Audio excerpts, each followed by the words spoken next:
Hi, welcome to this episode of Thai Food. Today I'm going to make Philly cheesesteak wraps. Now, there's back and forth. They say it's not a traditional Philly cheesesteak unless you make a homemade cheese whiz. Well, I'm going to say too bad. I'm not making it. What I've got is some mozzarella provolone mix, and then I've got some crumbs left over from some cheese that we had. It's a New York sharp cheddar. And that's what I'm using in mine. Usually I just use straight provolone, but my wife, she likes mozzarella on hers, so we compromised and got a mozzarella provolone mix. And I actually prefer this for pizza as well. Now, my sister Regina, I know she doesn't like provolone. For those of you who don't know, all provolone is it's an aged mozzarella cheese. So if you like mozzarella, you like virgin provolone. That's all there is to it. So I'm going to start with my meat. And what I have is called Milenase. Milensa, I believe is how it's spelled. And it was, down here it's $6.54 a pound. When I was working in Maryland, I used to be able to find this after the weekend was over in the clearance section at the Giant. And I used to buy it then. And I would make these Philly cheesesteak wraps when I was on the road. But what I'm going to do is, it comes in a thin slice. Let me peel one up here so you can see it. And it's only about 1/8 inch thick maybe, at most. And that's how it comes. So for one large burrito style wrap, I'm going to use 2 of these in it. So 2 slices. So I got enough here to do one more, but I just found out my son wants another one, so I guess I'll have enough for a half of one. Because I made theirs smaller, because they don't always eat the whole thing. So I'm going to set this back here, out of my way. And what I'm going to do is, I'm going to take this, and I'm just going to slice it into ribbons. Just like so. It's already thin sliced, so if I was making a Philly cheesesteak burrito, let me slide the cutting board, it's easier than moving the cheese right now. If I was making a Philly cheesesteak sub sandwich, I probably would make my own cheese sauce just to try to be authentic, or, you know, I probably would just use provolone, to be honest with you. I'm not really big into cheese sauce, cheese whiz, whatever you want to call it. It's all personal preference, really. I like provolone. I'm sure I've said that multiple times, and I'll probably say it multiple more times. So there we go. Slice it up into slices, and I'll just stick it there. And it looks like a lot of meat, but it's going to cook down. And, you know, obviously veggies as well. So let me put this in the sink. Get rid of this. I'm done with the meat for now. I'm going to wash my hands really quick. And then I'll get my pan heating up.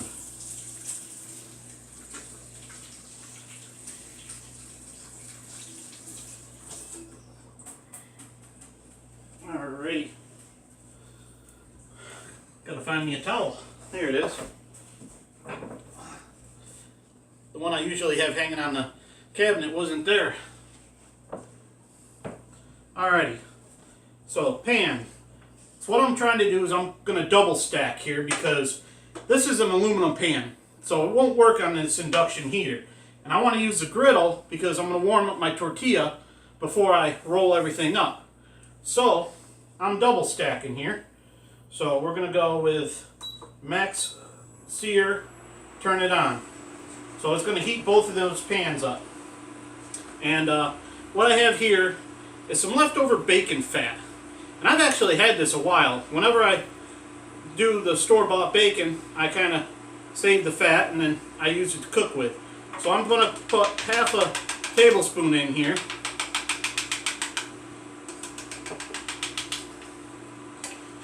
And just get that melting, or render, whatever you want to call it. Liquefying it, there we go. That sounds like a good term. We're going to liquefy that fat so that I can cook my meat. And for the veggies, keep this off to the side here. For the veggies, I've got some sliced garlic, banana peppers that I gave a quick chop to. I've got one green onion and some regular onion. It was a small one. And bell pepper and mushrooms. And that's kind of our standard around here for what everybody likes. I'm the only one besides my son that does the banana peppers. But, you know, I like everything in mine. And then my daughter, she just had meat. She didn't even want cheese. She just wanted meat. So, hers was really simple. But I've made these for friends before, and my friend's wife, Tetra, I believe she either hates mushrooms or she doesn't like onions. I can't remember exactly which, but I know it's one of those. And I don't think she liked the banana peppers in it either. I don't think I put those in hers. But like I said, it's been a while since I've made them for her and Jack. And anyways, we're getting this heated up here. It's taking a little bit because it's heating up both pans. So, you know, it's not going to be perfect, but I should be able to get it hot enough that I can sear my meat in this. Yeah, there we go. It's getting there. So, all I did was I've already got everything mixed in here, and I just use a tablespoon. Now, if you're doing a large flour tortilla, then you just want like 1 tablespoon of whatever you want, except for the garlic, obviously. Garlic, I only did half a tablespoon for my large one. 1 teaspoon would be sufficient, depending on how you have it cut. It's up to you, though. If you like garlic, use a lot. But I did, for the extra large burrito, which is what I'm making, I did 2 tablespoons of everything and a half a tablespoon of the garlic. And that's what I've got in this bowl here, all ready to go for veggies. And it was just the right amount. It's not too much, not too little, you know. And then obviously 2 slices of the meat. I'm not sure exactly the weight rating on that, but the way they got it sliced, you just take 2 slices out and use it. So we're going to go ahead and go in with our meat and kind of break this up. You know, you want to get the strings around and get it so it can get a good sear on it. So get that positioned however you want it and let it sit. I'm going to wash my hand again because I was touching raw meat. And that way there I can touch everything else without a problem here.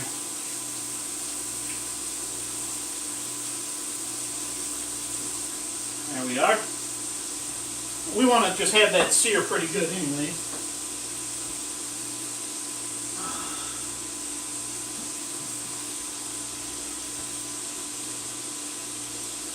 And while that's searing, I'm going to take this opportunity to put some fresh peppercorn medley on top of it. Get a little flavor in the meat before I put the veggies on. And I got some smoked sea salt here. So just a little S&P on there, salt and pepper. And then of course I'm going to add some black gold to mine because that's the way I like it. So we're going to go ahead and get the veggies in here because we want all this to cook together, to flavor through. This is the way they do it in the restaurants too. They just throw everything together on top of the meat and let it cook. And I'm going to add just a little bit more salt on top, just to try and draw some of the moisture out of the vegetables.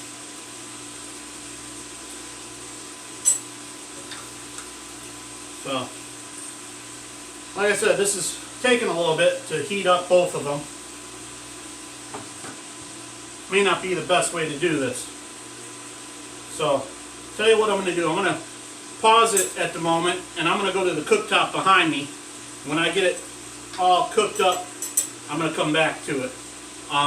While this is cooking, I am going to add half a teaspoon of my black gold mixture in there, but I got to get this pan hotter than it's getting. This isn't working for me, so I'll be back in just a little bit. Let's go to a pause. Okay, so you can hear this is probably still sizzling. I got a good hard sear on this, and there's some coloration to this. This is what I go for when I make mine. Pretty much what you want to do is, you know, as soon as you get it in there, you're going to get the liquid from the meat coming out, the liquid from the vegetables coming out, and that's about when you add the black gold to the mixture. And it's what that's going to do is that's going to disperse as you stir this into all the liquid.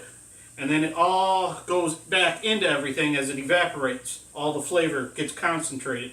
And that's what gives us such good flavor. So, that's still fairly warm at this point. I'm going to put this on like a medium-high. And what I have here is Burrito Grande La Banderita tortillas. And these are an extra large flour tortilla. And they're not that expensive. They come in a 10-pack now instead of 8. I don't know how long they're going to be doing that for, but it works good for me. So I'm going to get that on there and start warming up to try to do what I'm going to do here. And while that's doing that, I want to get my cheese on there for the base layer so it can melt on. And like I said, I'm just kind of utilizing some cheese that I've got around for this. They didn't quite package it good enough for us, so it kind of crumbled on us. So, excuse me. Just going to get that on there. That heated up pretty good, so we're going to switch that to medium-low. Move that over here. And plop that right on the countertop, because like I said, I know the countertop's clean. Before every episode I'm cleaning this sucker, just to make sure.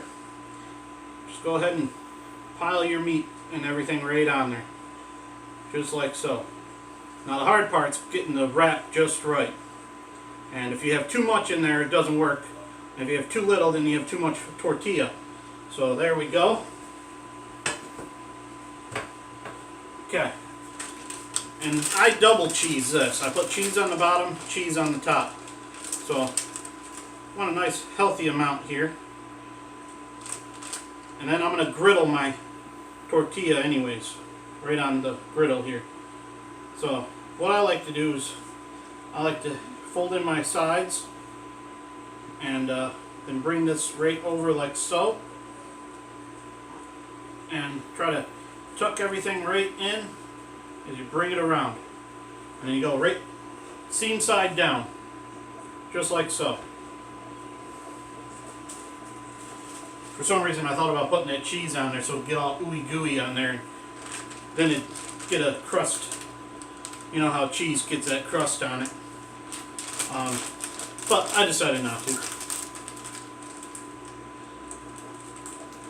Now this, for temperature wise, this says it's 175, so I'm going to actually bump it up to 275. Because again, I'm going to, I'm grilling this for the most part.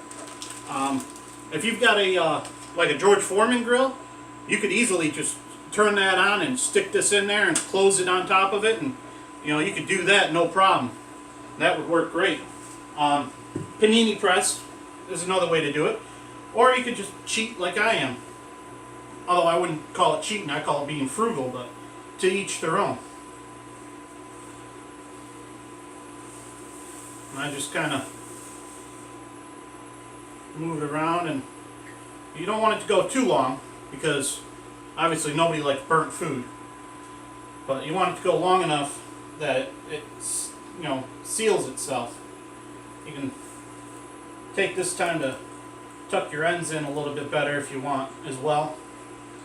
But as you can see, it got a little coloration on it when I was heating it up on that. And what I probably should have done before I put my cheese on was flip it over. But all I wanted to do was heat it up enough so it was pliable, so it's nice and flexible, so that you can roll it like they do. A lot of the Chinese not Chinese. Let's try Mexican. A lot of the Mexican restaurants, they keep their burrito tortillas, in a like a humidor of sorts. It's heated up and keeps them soft, and it's humid so it doesn't dry them out. So we're basically cooking this some more, but we're also melting the cheese, so the cheese will kind of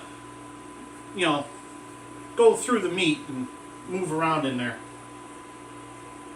And as you can see, I did decide I had the mozzarella provolone first because, that way there, it kind of gets all melted in.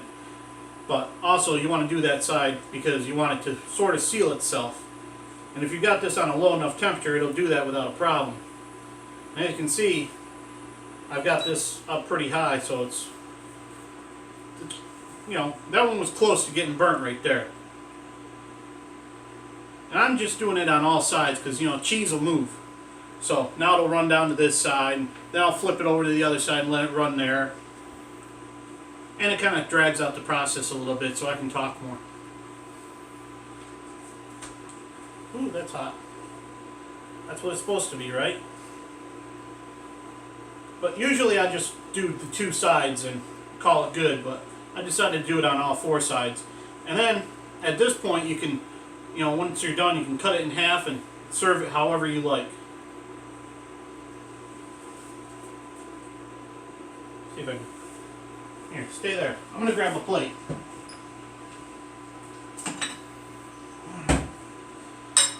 And I can cut this open and show you what it's like inside. Nope, knife I want's not in that drawer. Let's try this one.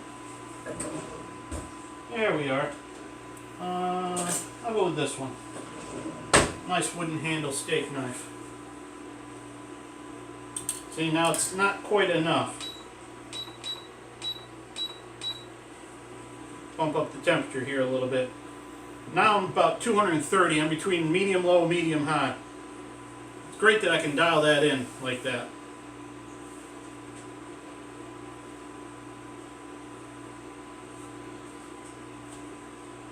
I'll call that good enough at this point.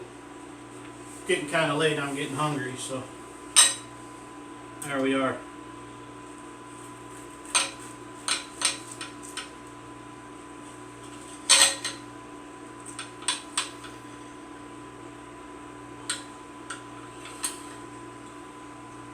And there we have it. That's kind of what it looks like when it's all done. And let me tell you, it's delicious. I'm going to prove it to you.